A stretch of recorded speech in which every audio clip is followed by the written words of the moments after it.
विदर्भात पुढील 3 दिवस उष्णतेच्या लाटेचा इशारा. कमाल तापमान 42 अंश सेल्सिअसपेक्षा जास्त असण्याची शक्यता. भारतीय हवामान विभागाचा अंदाज. राज्यात आजपासून वीज बिलात किमान 50 रुपयांची वाढ होणार. महावितरणच्या वीज दरात सरासरी 7.5% वाढ होणार. आजपासून नवीन दर लागू.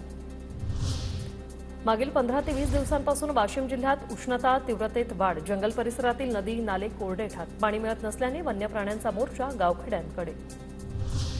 बुलढाणा जिल्ह्यात अनेक भागात भीषण पाणी टंचाई. जिल्ह्यातील जलाशयात फक्त 14% जलसाठा.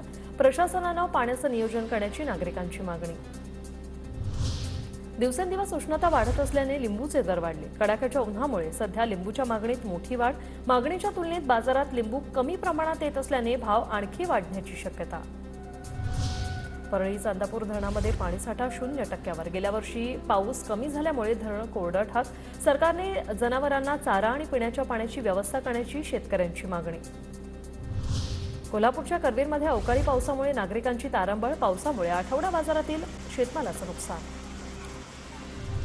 नाशिक महापालिकेची घरपट्टी पाणीपट्टीतून विक्रमी कर वसुली.